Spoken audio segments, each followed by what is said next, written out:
Dexter Pulp. No, it's not real.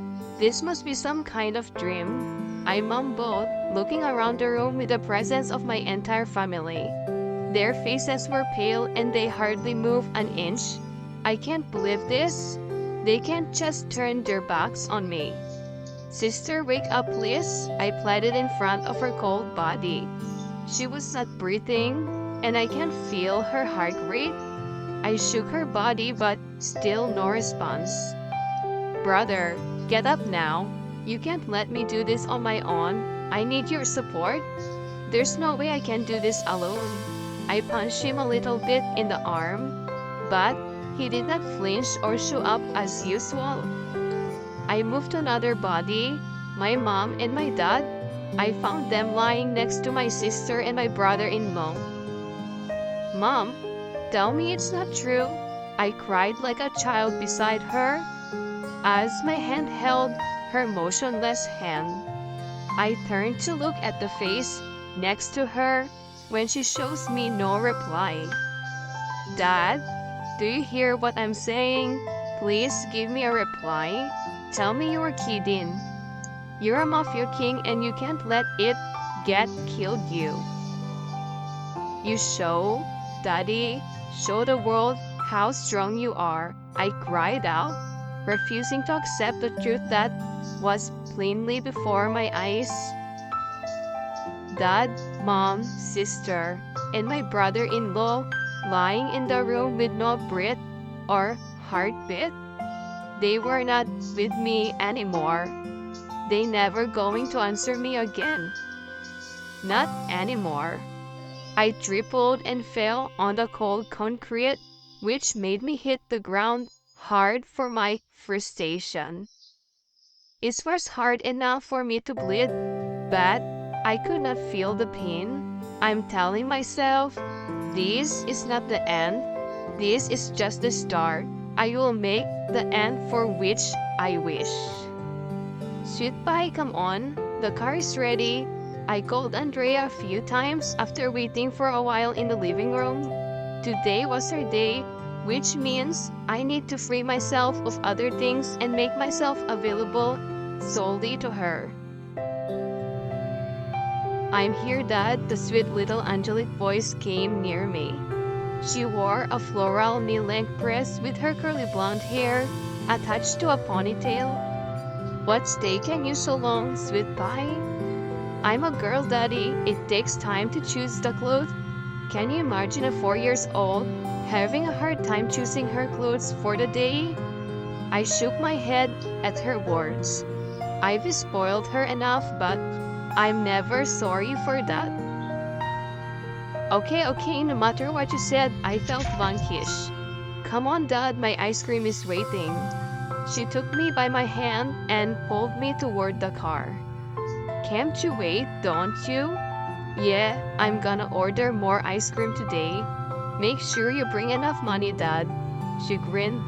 I opened the door for her and made her sit in it and fastened the seat belt for her. I reddened Jean to leave and drove out from the mansion while my bodyguard followed with another car from behind. I need to be extra careful when I take my little angel with me. I will not allow anyone to take her from me. As stated to my family a year ago, the nightmare was painful and still bothers me. We arrived at a snow cafe. After half an hour on the road, I ordered 2 of my bodyguards to wait in front of the cafe.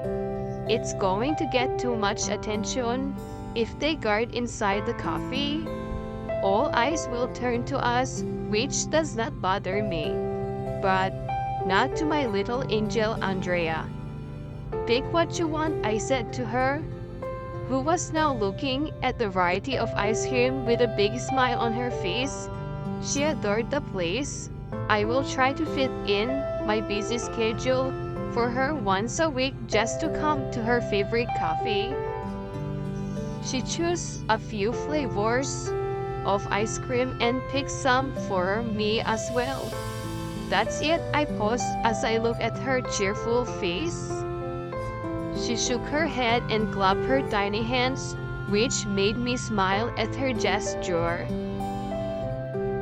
I made the payment and brought her to the table next to the window. I hold the 2 large bowls of ice cream while Andrea walks ahead of me. She was all jumpy about the ice cream, and all of a sudden, she bumped into a woman. I failed to get her attention until it happened. The woman's bowl dropped to the floor, and the ice cream was everywhere. I quickly placed the 2 large ice cream bowls on the table in the vicinity. "Hey woman, look where you're going," I yelled at her. Andrea fell on the floor. I ran up to check her condition. "You alright, sweet pie? Are you hurt?" I was seized with the feeling of anguish. I won't let her hurt even a small cut. "I'm sorry I did not notice her," she said nervously. "Sorry can't solve any of this. It's a good thing she was not injured.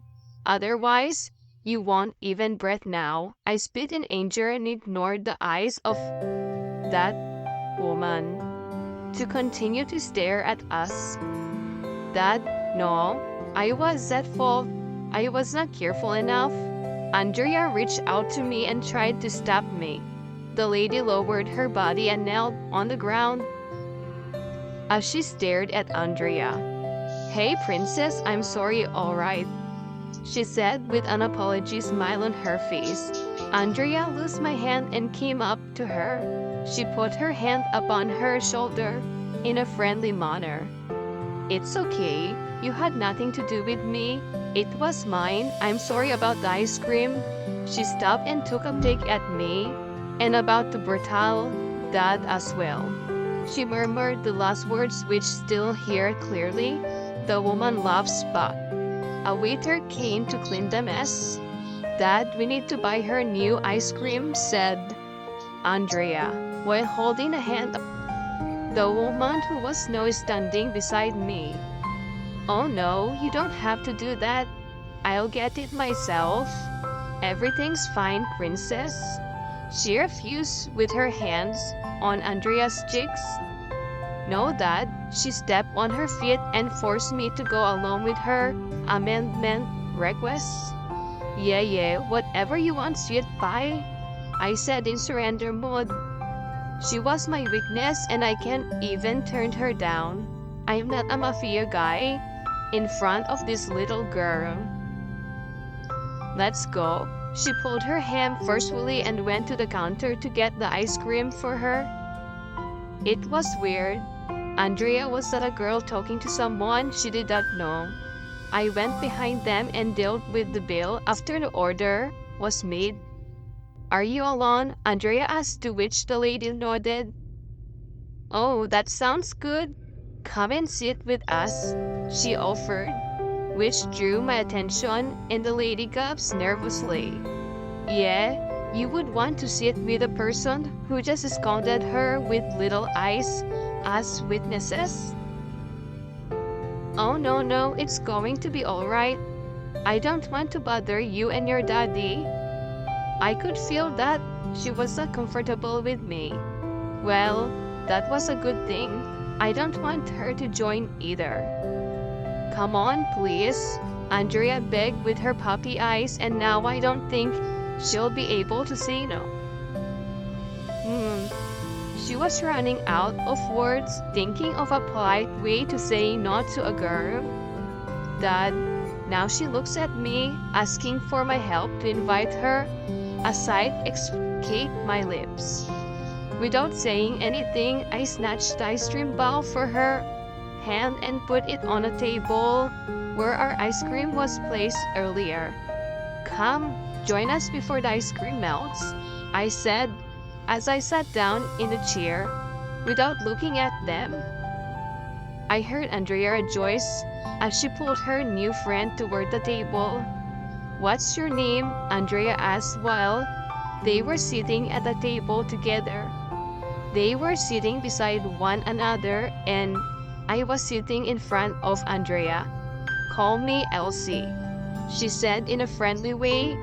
I smile never left her face. How about you, princess? Andrea. But you can call me Princess Andrea too. She joked, which made her chuckle, and I hide my smile as I listen to their conversation. There's got to be something about that woman who made Andrea into a chatterbox. I've never seen her talking to anyone, especially a stranger. Not after the incident that happened to her parents. She was 3 years older, but I guess she figured out. From that day on, she began calling me that, and I have no problem with that. What spells did you cast? My inner voice asked while eyeing her.